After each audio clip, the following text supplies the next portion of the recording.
Maayong adlaw, katawhan sa Dios sa Archdiocese sa Ozamis, sa ngalan sa atong talahuron nga Arsobispo, Archbishop Martin Sarmiento Humowad Didi, ug sa kahugpungan sa mga kaparian sa Tibok Archdiocese sa Ozamis, ikaninhi sa Roma, Italia.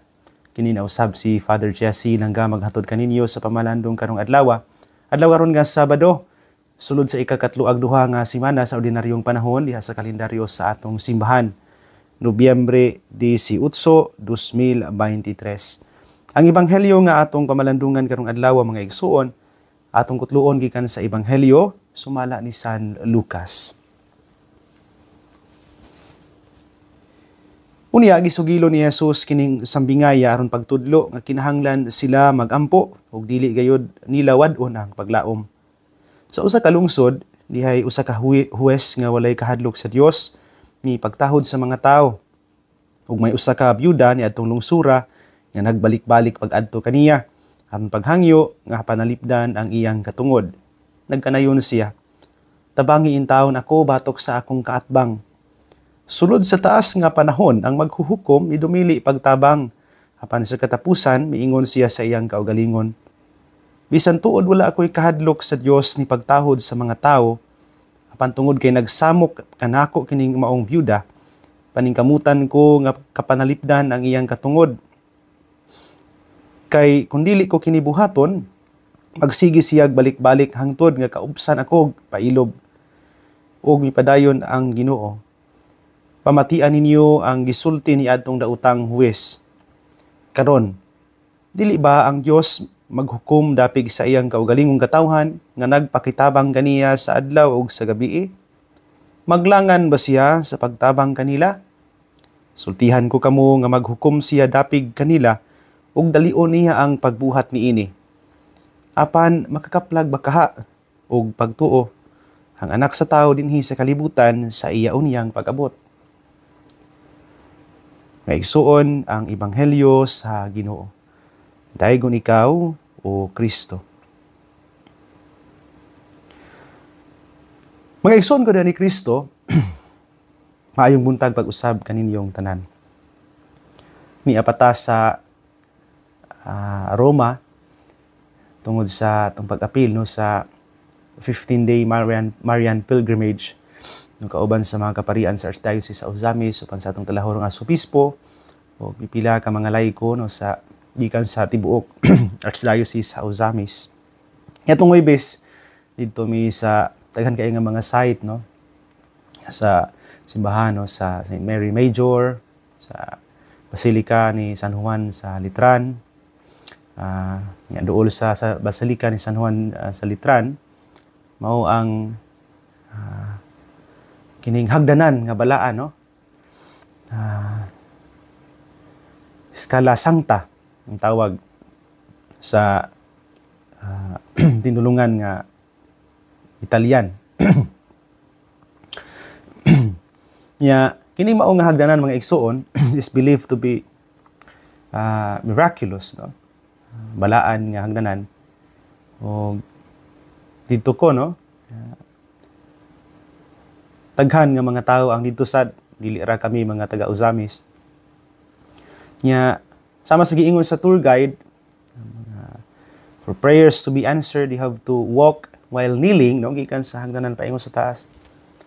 I really wanted to do so, pero tungod sa bago patanga na ulian atong tuhod, no? Bago pasad kaayo nga atong gisugod og lakaw-lakaw og lagyo nga mga distansya. So wala gyud no nato gibuhat. Kita nako ni mga tawo nga mga pari, madre, uban sa mga kaparian nga akong kuyog, uban sa mga laykong akong uban sa panaw, nilakaw gyud no. And while watching them no, and many other persons walking while kneeling, climbing up the stairs while kneeling, I remember today's gospel. Every step, all the way, magkat-kat ka sa hagdanan. Lisod naman gani para nako personally, sakit akong tuhod because of this surgery. Samot na itong mga tiguang panako nga nikat-kat sa hagdanan nga nagluhod pa yun. Lisod biyan ang magkat-kat ka sa hagdanan.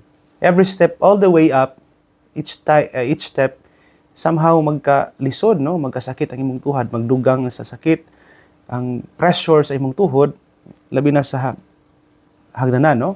Nga maduot sa imong tuhod. Pero makita nako ning usa ka madre ba, no? While praying the Holy Rosary, slowly climbing up the stairs while kneeling, no? Nagluhod. While praying.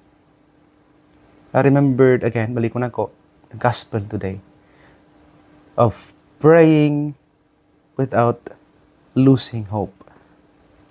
Sa pag-ampo kanunay ug sa dili pagpakawala og paglaom. Atud pa ni Jesus sa mga tinun-an. Pag-ampo kamo ug ayaw-gayog wad-a ang paglaom. Importante kayo ni nato nga pahinumdom mga igsoon to pray and never lose hope. Kung titagan kay mga higayon sa atong kinabuhi gyud nga sulayon ta pag-ayo. Sa daghan kay mga problema ug suliran nga atong sagubangon daw mawad-an gyud ta pag-ayos paglaom. Mawad-an ganitas ganas pag-ampo. Lubos sa tanan. Mawad-an sa tagana nga musangpit sa Ginoo. Every time when our challenges seems to have covered all of our kanang pagkatao sa matag gidatugan sa kalibutan, wa gid tanan atong paglaom, mga atong sense na naa ang Ginoo. Gani doon ako'y daghang kay mga kaila nga moingon, bagoy Ginoo, Father, nga kung naapay Ginoo, gidungog na unta niya nga akong pag-ampo. Kung naapay Ginoo, Father, nga nung nag-antos man ko sa akong kalisod. Again, wali ko na ko mga igsuon. Timely reminder from the Lord Himself. Pray without ceasing and never lose hope.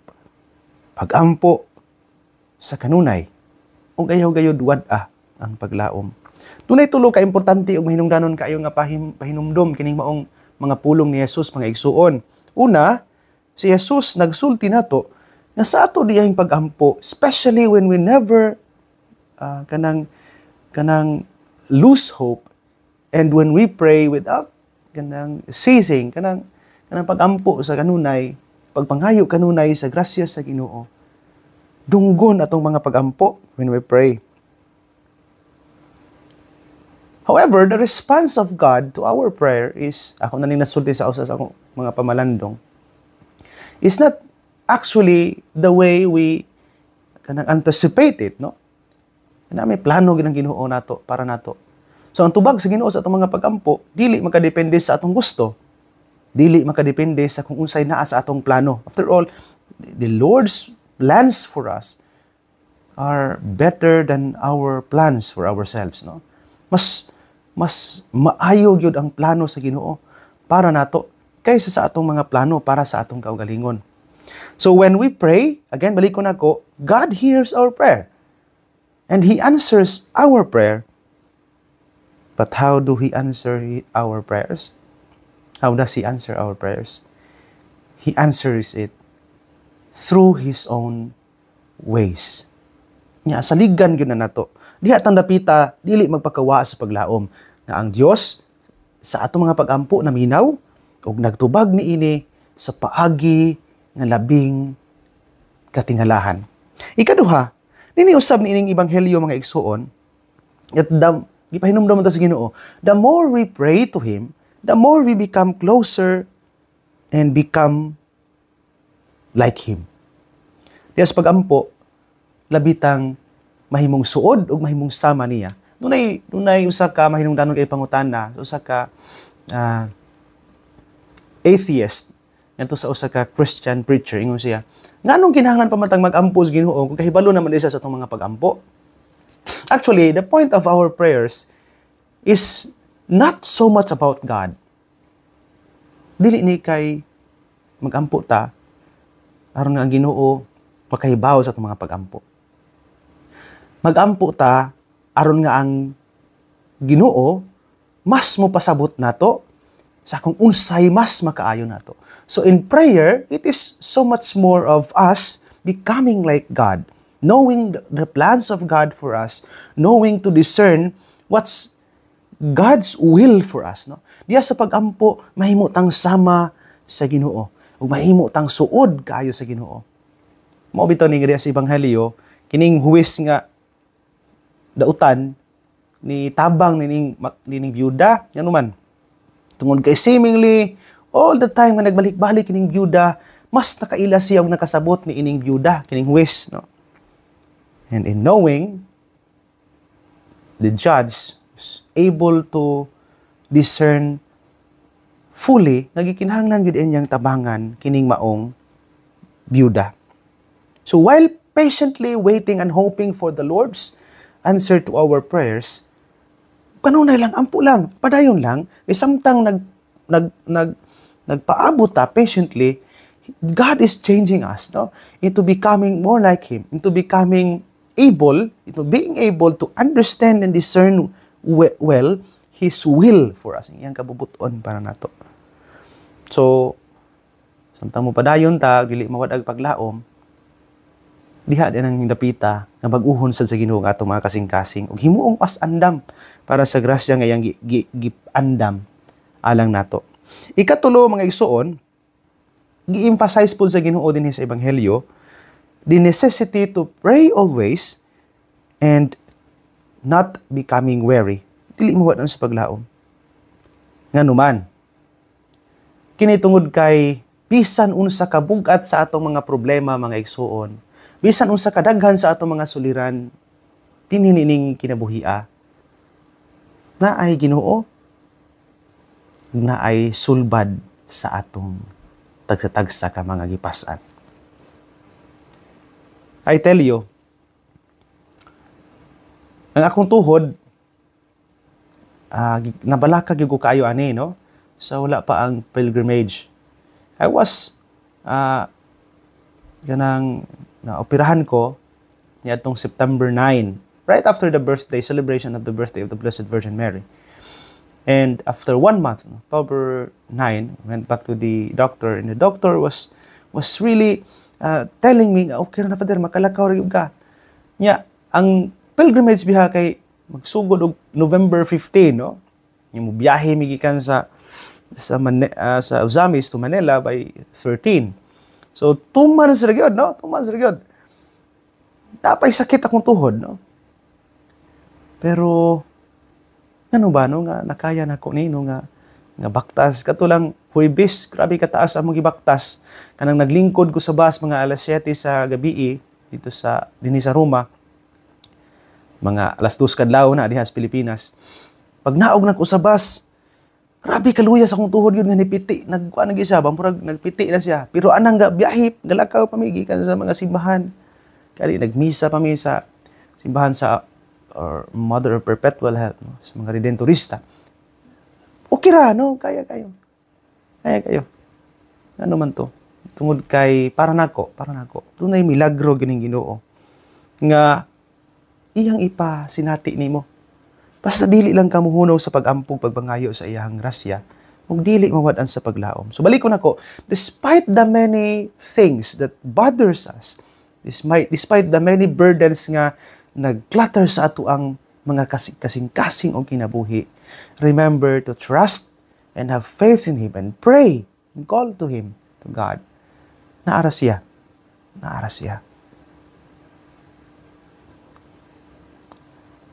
I hope and pray for you, no, my dear brothers and sisters, for your intentions din pilgrimage.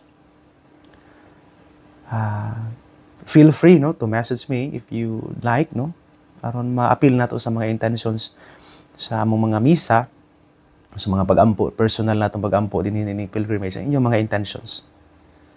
So,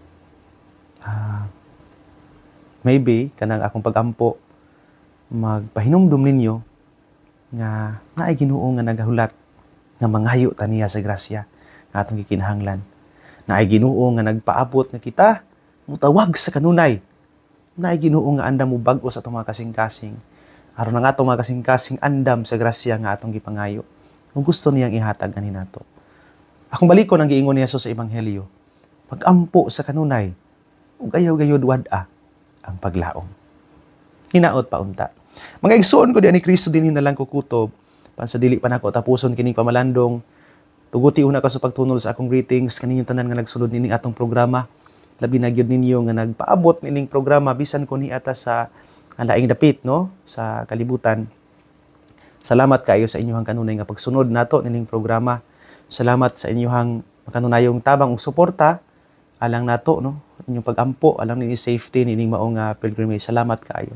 Akong pasalamat, personal lang akong pasalamat sa akong mga parokyano sa Concepcion, labi na gyud sa pamilya ni Ma'am Girly Hinutan. Salamat kayo Ma'am Girly no. Ma'am Grace Ananas, kang Ma'am Elma Burungan, sa pamilya Gayola, sa pamilya Sincuniege, Lucias, Razonable, salamat kayo ninyo. Sa atong mayora no, kang Mayor Jessie Vinia sa pundok sa LGU, akong pagkabagampo para ninyo no, hinihining pilgrimage no, kang Vice Mayor Ronald Montipon o sa mga SB members, salamat kaayo. Sa akong mga kapariantihan no, sa Vinia clan, akong mga ginikana no, mga magpapa, mga igsuon, akong mga suod nga higala labi na diya sa panalaga no, salamat kaayo ninyo. Ang mga pag-ampo pud alang ninyo. Salamat pud ni Father Elias Tabuco nga maoy musapal sa atong misa ug mapuhon sa Concepcion. Salamat kaayo Father Elias sa mga misa no nga importante labi na sa mga piyesta. Sa pipila ka mga baryo sakop sa parokya sa Concepcion. Salamat Father Elias. Salamat kang Ma'am Lizel ug Julius Bungabong, kang Kuya Antonio Gati Alingo, kang Ati Cheche Yap. Salamat kayo kang Sir Ryan ug Ati Anging Olivero. Salamat kayo sa pamilya ikaw, Estreliada, Uhay Lungsod, Alumbro, Abing, Sumalpong, Yap, sa pamilya Manangkil no, salamat kaayo. Binagyud kang Kuya Jun Tilani Manangkil no, sa panalaga. Sa pamilya Yamuta Dominguez, Yap, salamat kaayo. Sa tanan nga nagsunod nining programa diha sa panalaga, paingon nga ni sa sakop sa Tibok Archdiocese sa Ozamis, paingon nga ni sa Don Victoriano, Bonifacio, salamat kaayo. Sa mga suki natong tigpaminaw diha sa Ozamis, thank you so much no ninyo no.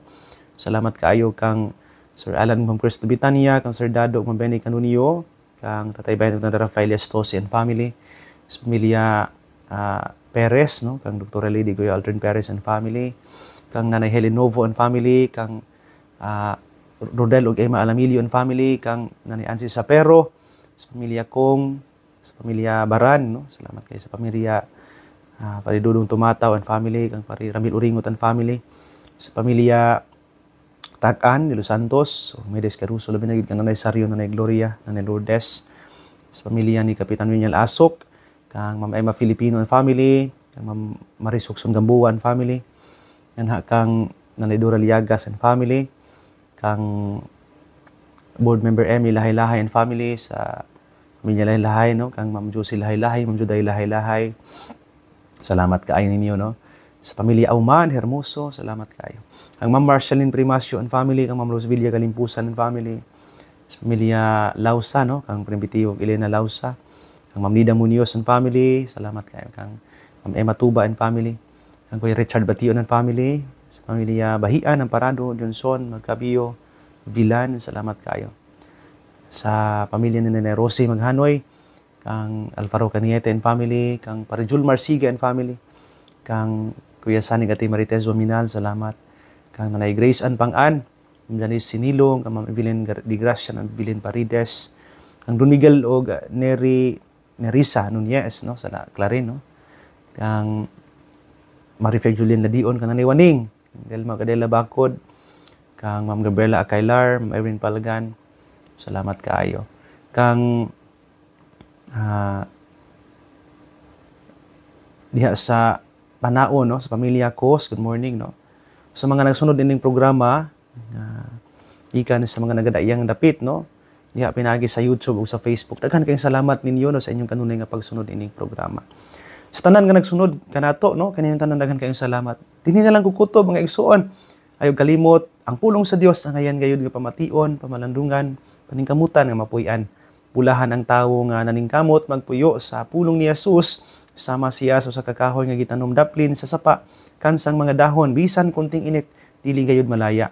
Timpo sa ting bunga, muhatag siya kanunay maayong bunga. Igsuon, ugma na usab, uban sa panabang ug pangamas atong mahal nga inahan si Santa Maria, atong gitawag mga misamisnon ug ang birhen sa kuta, ang Dios sa kanunay, magapanalangin unta kaninyo. Sa ngalan sa Amahan, sa Anak, sa Espiritu Santo. Amen. Magamping ug magampo kanunay, igsuon.